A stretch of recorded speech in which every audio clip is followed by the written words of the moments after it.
आज हम लोग जो है चैप्टर 1 संसाधन के बारे में जानेंगे। संसाधन मतलब इंग्लिश में जो बच्चे लिए हैं इस चैप्टर का नाम होगा रिसोर्सेज। ठीक है, तो रिसोर्सेज क्या है?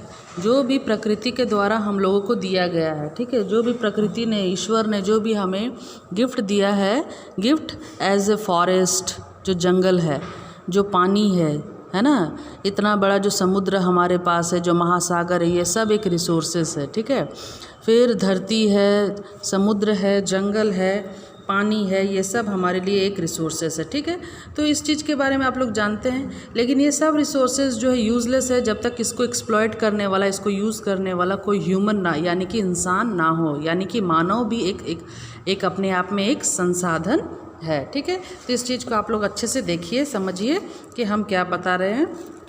तो देखिए, पहला है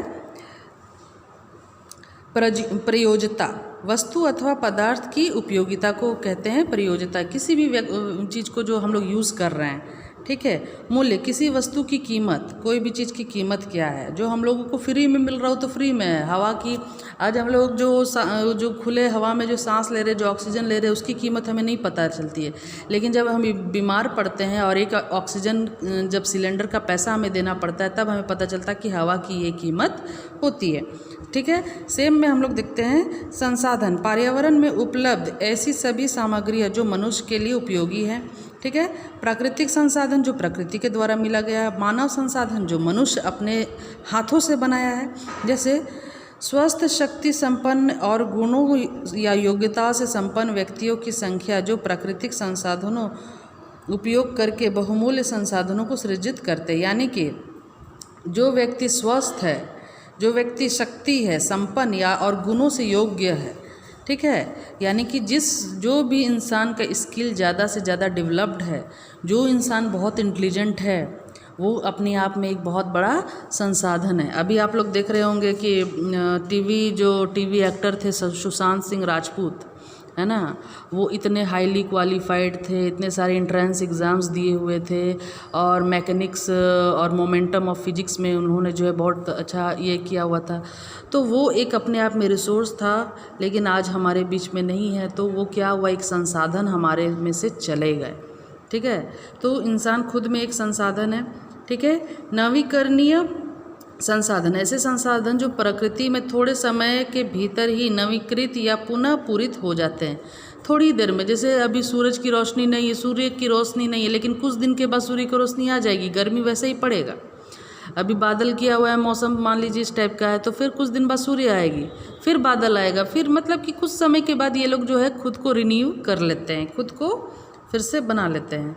ठीक है, अच्छा, नेक्स्ट क्या लिखा हुआ है, अनवीकरणीय संसाधन, ऐसे संसाधन जो नवीकृत नहीं हो सकते या जिनके नवीकृत या पुनः पूरित नहीं हो सकता, जैसे कोयला वगैरह हो गया।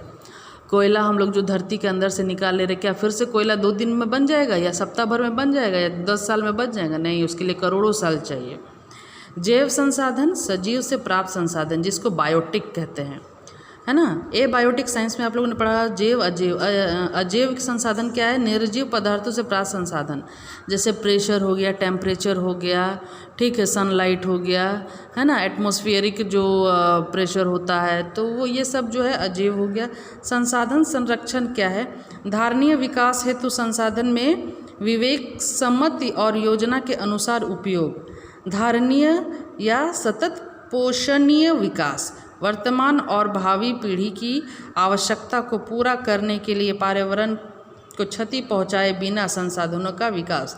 इंग्लिश में इसको कहते हैं सस्टेनेबल डेवलपमेंट। सस्टेनेबल डेवलपमेंट में मीन्स क्या होता है कि यदि व्यक्ति एक पेड़ काट रहा है तो 10 पेड़ लगा रहा है। ठीक है, यानी कि हम इन्वायरमेंट को नुकसान नहीं पहुंचाएंगे, हमें घर भी बनाना है, साथ ही साथ पेड़ भी लगाना है। जीवमंडल क्या है? पृथ्वी की सतह का कुछ भाग और वायुमंडल जहाँ जीवन की उपस्थिति है। तो बच्चों, ये सारे टर्म्स आप लोग अपने कॉपी में लिखोगे। ठीक है, उसके बाद जो है अब जो हम लोग चैप्टर पढ़ेंगे, देखो ये पृथ्वी है, यहाँ पे देखो किस तरह से भगवान ने, ईश्वर ने पहाड़ बनाया है ना, हरे भरे सब चीज़ को उन्होंने जो है बहुत अच्छे तरीके से, जगह पे पहाड़ भी है, जगह पे मिट्टी भी है, जगह पे, है ना, पेड़ पौधा भी है। अब देखो मानव प्रयासों से उत्पन्न मूल्यवान संसाधन, देखो इसको बोलते हैं सोलर पैनल, जहाँ पे सूर्य की रोशनी से क्या होता है, इलेक्ट्रिसिटी कन्वर्ट होता है। ठीक है बच्चों, आप लोग ये सब समझ गए। अब देखो संसाधन का हम लोग नेक्स्ट पकड़ते हैं।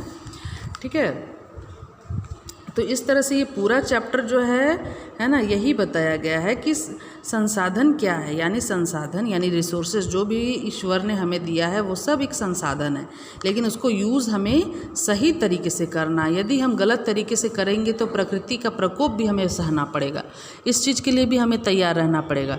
यदि भूकंप आ रही है, इसका अर्थ ये है कि हम लोगों ने धरती को अंदर से खोखला बना दिया है। ये देखो आप लोग देख सकते हैं कि उदाहरण के लिए कोयला, पेट्रोलियम, प्राकृतिक गैस आदि अनेक वर्षों से पृथ्वी की भूपट्टी में विद्यमान है, किंतु ये संसाधन तभी बने जब मनुष्य ने इनकी खोज की और तकनीक का विकास करके इन पदार्थों को ईंधन रूप में उपयोग किया। अब बताओ, ये सब का यदि हम लोग यूज़ करते ही जाएंगे तो क्या होगा, हमारा देश का एक दिन भूकंप आएगा और हर जगह पूरे देश में भूकंप आने लगेगा, है ना। आप लोगों को कच्छ गुजरात का जो भूकंप आया था, जो बहुत ज़्यादा तीव्र गति से आया था, जिसका भूकंप को जिसमें मापते हैं उसको रिश्टर स्केल कहते हैं। 8 रिश्टर स्केल आया, यानी कि पूरा का पूरा शहर जो है तबाह हो जाता है।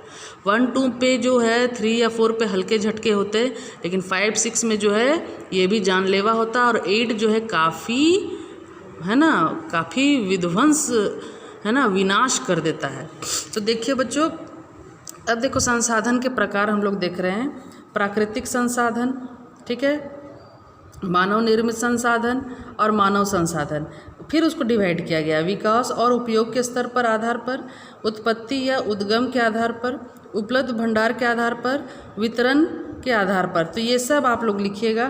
फिर वास्तविक संसाधन, संभाव्य या भावी संसाधन, जैव संसाधन, अजैव संसाधन, ठीक है, नवीकरणीय, अनवीकरणीय, सर्वव्यापक और स्थानिक संसाधन। तो ये ड्राइंग भी आप अच्छे से फिगर्स में बनाइएगा, ठीक है। इसको बनाने के बाद हम लोग आगे का चीज़ समझेंगे।